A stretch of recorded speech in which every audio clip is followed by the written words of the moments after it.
नमस्कार दोस्तों, स्वागत है आपका आज के मुख्य समाचार में, जिसमें सबसे पहली और बड़ी खबर में आपको बताएंगे कि लोकसभा चुनाव में कांग्रेस चौंका देगी सबको। एकजुट विपक्ष को लेकर राहुल गांधी ने क्या कहा आपको बताएंगे। दूसरी खबर में जिक्र होगा कि मोहब्बत की दुकान से बदल रहा देश का मूड, राहुल गांधी के बदले अंदाज से बीजेपी है परेशान।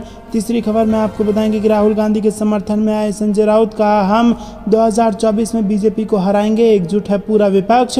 चौथी खबर में जिक्र होगा कि पहलवानों के मुद्दे से विदेशों में भारत की छवि हुई खराब, बीजेपी ने लोकतंत्र को किया शर्मसार, अखिलेश यादव का बयान। और पांचवी खबर में आपको बताएंगे कि कमलनाथ ने कहा मध्य प्रदेश बना हड़ताल प्रदेश, जनता लाएगी स्ट्रेचर पर। दोस्तों, हर एक खबर की गहराई में आपको ले जाएंगे, लेकिन उससे पहले अगर आपको भी ऐसा लगता है कि 2024 में बदल रही है देश की सरकार, तो वीडियो को लाइक करके कमेंट में अपनी राय बताइए और साथ ही साथ कमेंट में लिखे जय हिंद। रुक करते हैं सबसे पहले और बड़ी खबर की तरफ। लोकसभा चुनाव में कांग्रेस चौंका देगी सबको, एकजुट विपक्ष को लेकर राहुल गांधी ने दिया ये बड़ा बयान। जी हाँ दोस्तों, कांग्रेस के पूर्व अध्यक्ष राहुल गांधी इन दिनों अमेरिका में हैं और वहां से ऐसे बयान दे रहे हैं जिसकी चर्चा देश में जोरों से हो रही है। उन्होंने एक बयान में आगामी लोकसभा चुनाव को लेकर बड़ी बात कही है। कांग्रेस नेता ने कहा है कि साल 2024 में होने वाले लोकसभा चुनाव में भाजपा को सत्ता से हटाने के लिए एकजुट विपक्ष की क्षमता पर मुझे पूरा भरोसा है। अमेरिका के वाशिंगटन में नेशनल प्रेस क्लब में मीडिया से बात करते हुए कांग्रेस नेता राहुल गांधी ने कहा कि मुझे लगता है कि कांग्रेस पार्टी अगले आम चुनाव में बहुत अच्छा प्रदर्शन करेगी और चुनाव के नतीजे से लोग चौंक जाएंगे। बस आप कैलकुलेट करें, एकजुट विपक्ष अपने दम पर भाजपा को पराजित करेगी। उन्होंने कहा कि लोकसभा चुनाव में 1 साल से भी कम का वक्त बचा है। कांग्रेस अन्य विपक्षी दलों के साथ नियमित बातचीत कर रही है। अमेरिका के एक कार्यक्रम में कांग्रेस नेता राहुल गांधी ने कहा कि जब वो राजनीति में आए थे तब उन्होंने सोचा भी नहीं था कि उन्हें लोकसभा की सदस्यता से कभी अयोग्य घोषित किया जाएगा, लेकिन इसने इन्हें लोगों की सेवा करने का एक बड़ा अवसर प्रदान किया है। उन्होंने बुधवार रात कैलिफोर्निया स्थित स्टैनफोर्ड यूनिवर्सिटी परिसर में भारतीय छात्रों के सवालों का जवाब देते हुए उक्त टिप्पणी की और ये चर्चा कर दें कि राहुल गांधी केरल के वायनाड से लोकसभा सदस्य थे।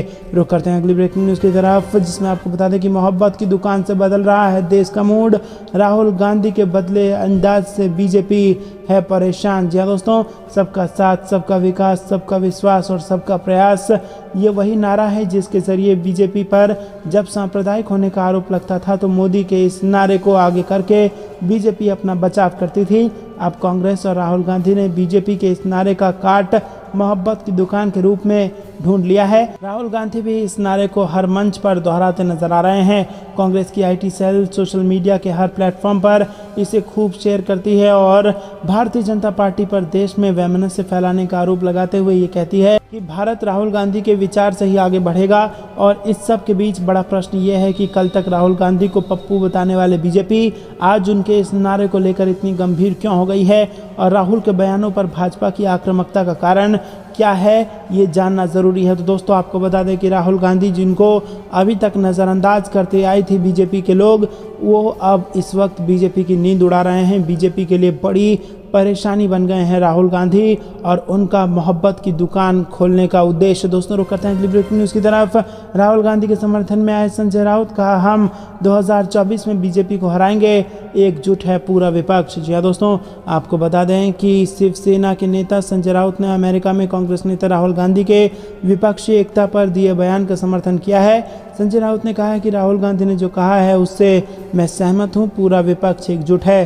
संजय राउत ने कहा कि 2024 में हम बीजेपी को हराएंगे, ये हमारा विश्वास और आत्मविश्वास दोनों है। उन्होंने आगे कहा कि राहुल गांधी की बात बहुत समझदारी की बात है, बड़े नेता इसी प्रकार से बात करते हैं, हम एक दूसरे का हाथ पकड़कर आगे बढ़ जाएंगे। दोस्तों, आपको बता दें कि अमेरिका की राजधानी वाशिंगटन डीसी में पत्रकारों के विपक्षी एकता पर पूछे गए सवाल का जवाब देते हुए राहुल गांधी ने कहा था कि पूरा विपक्ष एकजुट है, हम सभी विपक्षी दलों से बातचीत कर रहे हैं।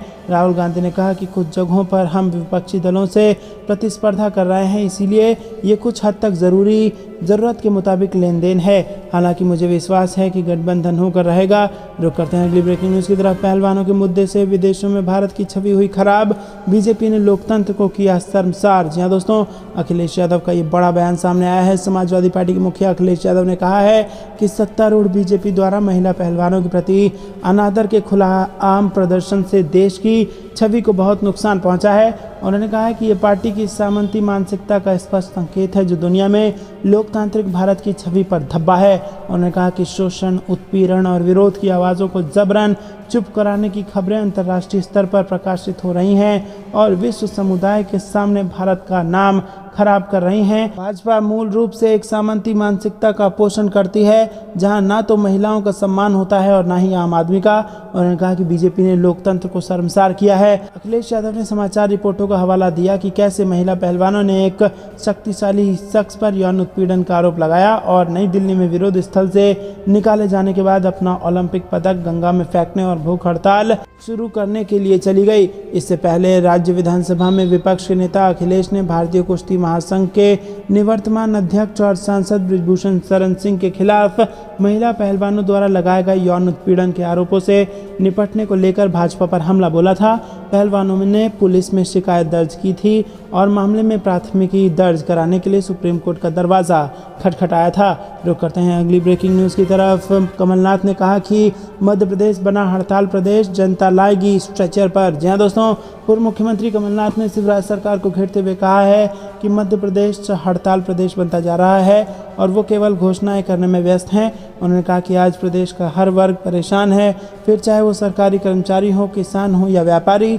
बीजेपी पर झूठे वादे करने और उससे मुकर जाने का आरोप लगाते हुए उन्होंने कहा कि जनता अब उनकी असलियत समझ गई है और इन चुनावों में वो इस सरकार को अच्छे से सबक सिखाएगी। कमलनाथ ने ट्वीट करते हुए कहा कि मध्य प्रदेश में मुख्यमंत्री शिवराज सिंह चौहान तमाशेबाजी में व्यस्त है और पूरा प्रदेश हड़तालों का प्रदेश बनता जा रहा है। शिक्षकों और कर्मचारियों की हड़ताल के कारण प्रदेश की प्रमुख यूनिवर्सिटियों में परीक्षाएं स्थगित करनी पड़ी हैं और ये लाखों छात्रों के भविष्य के लिए शुभ संकेत नहीं है। प्रदेश में संविदा कर्मचारी, सरकारी कर्मचारी, अधिकारी, शिक्षक, चिकित्सक, नर्स और जो भी विभाग है उन सब में आए दिन हड़ताल हो रही है और इन हड़तालों का मुख्य कारण शिवराज सरकार का कुशासन और कर्मचारी विरोधी रवैया है। दोस्तों, रुक करते हैं अगली ब्रेकिंग न्यूज़ की तरफ। फर्जी राष्ट्रवादी बीजेपी में देशभक्ति का जीरो सेंस, मल्लिकार्जुन खड़गे का चीन को लेकर मोदी सरकार पर बड़ा हमला। जी हाँ दोस्तों, कांग्रेस अध्यक्ष मल्लिकार्जुन खड़गे ने चीन के मुद्दे को लेकर प्रधानमंत्री नरेंद्र मोदी पर निशाना साधते हुए कहा कि चीन ने भारत की जमीन पर कब्जा कर लिया है और फर्जी राष्ट्रवादी बीजेपी में देशभक्ति की भावना शून्य है। खड़गे ने हिंदी में एक ट्वीट में कहा कि 9 साल पहले लाल आंख दिखाने की बात करते थे और जिनपिंग के साथ झूले का आनंद भी लेते थे। भारत के 20 सैनिकों ने गलवान में अपनी जान दी, 20 सैनिकों के बलिदान को भूल गए। चीन हमारी ज़मीन पर कब्जा कर रहा है, लेकिन चीन को क्लीन चिट देकर साबित कर दिया कि ये फर्जी राष्ट्रवादी हैं और बीजेपी में देशभक्ति की भावना जीरो है। रुक करते हैं अगली ब्रेकिंग न्यूज़ की तरफ। कांग्रेस ने भाजपा को याद दिलाया आडवाणी का पाकिस्तान दौरा, कहा जिन्ना को बताया था सबसे बड़ा धर्मनिरपेक्ष। जी हाँ दोस्तों, आपको बता दें कि कांग्रेस ने शुक्रवार को बीजेपी के कद्दावर नेता लाल कृष्ण आडवाणी की पाकिस्तान यात्रा का जिक्र किया और कांग्रेस ने कहा कि आडवाणी ने अपनी पाक यात्रा के दौरान मोहम्मद अली जिन्ना की सबसे धर्मनिरपेक्ष व्यक्ति के तौर पर प्रशंसा की थी और पार्टी ने बंगाल में सरकार बनाने के लिए जिन्ना के नेतृत्व वाली मुस्लिम लीग का समर्थन भी किया था। दोस्तों, आपको क्या कुछ लगता है कमेंट में जरूर बताइए। वीडियो को लाइक करना मत भूलेगा। ये थी दिन भर की सारी जरूरी और बड़ी खबरें। अंत तक बने रहने के लिए बहुत बहुत धन्यवाद। जय हिंद, जय भारत।